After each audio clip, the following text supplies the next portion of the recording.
Inilah dunia setelah tercemar limbah nuklir. Para hewan menjadi penguasa, sementara manusia direndahkan menjadi hewan peliharaan. Pembalikan peran yang absurd ini seakan menanyakan kita, apakah pelestarian lingkungan ada hubungannya dengan kita? Lautan ditelan oleh limbah nuklir yang dibuang sembarangan, kehidupan laut mati dalam skala besar, dan pantai setiap harinya dipenuhi dengan mayat-mayat baru.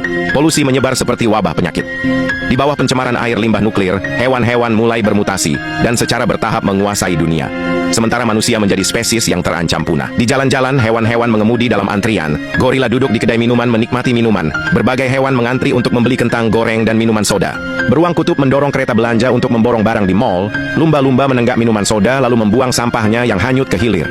Di sanalah, manusia membungkuk di antara tumpukan sampah, memungut sisa makanan. Dingin dan kelaparan membuat mereka berani memakan apa saja, dan pada akhirnya mereka tumbang, dikelilingi oleh plastik dan racun, menjadi sampah baru. Mereka duduk di sofa membelai manusia peliharaan, mereka yang terus-menerus memesan barang secara online. Mereka menikmati hidup berkualitas tinggi, duduk berkumpul di sekitar meja rapat untuk menandatangani sebuah perjanjian yang memastikan manusia tidak akan pernah bangkit lagi. Rumah manusia dihancurkan sepenuhnya. Tangisan dan jeritan bergema di udara. Tetapi hewan-hewan yang sudah terbiasa dengan suara bising tidak menghentikan pekerjaan mereka.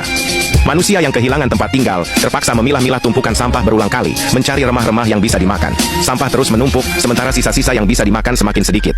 Pada akhirnya, tanah tandus ini menjadi kuburan mereka. Iklim terus memanas. Lapisan es di Antartika runtuh bagai potongan demi potongan.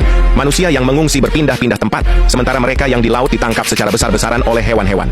Sesekali ada yang lolos, tetapi pada akhirnya mati terjerat oleh plastik. Berita tentang kepunahan manusia yang akan segera terjadi mulai muncul di berbagai media hewan. Segelintir hewan peduli lingkungan menyerukan harus melindungi manusia, melindungi bumi. Namun mereka telah mengusik terlalu banyak kepentingan hewan lainnya. Perlawanan mereka tidak membuahkan hasil sama sekali. Lini produksi pabrik tetap berjalan setiap hari, sampah plastik terus bertambah, polusi udara juga semakin parah. Sebuah keluarga duduk dengan tenang. Mereka hanya menunggu es mencair dan perlahan-lahan tenggelam ke dasar laut. Hewan-hewan bersukaria merayakan datangnya era baru.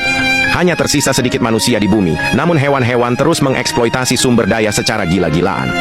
Manusia berlari tak karuan, manusia terakhir di bumi akhirnya juga diawetkan dalam bentuk fosil dan dipajang di Museum Nasional. Papan keterangan bertuliskan, ini adalah manusia, spesies yang pernah menguasai bumi. Jadi apa yang kau pelajari tentang film singkat ini? Saya direksi dari Divisi Cabang Uganda, see you di next video.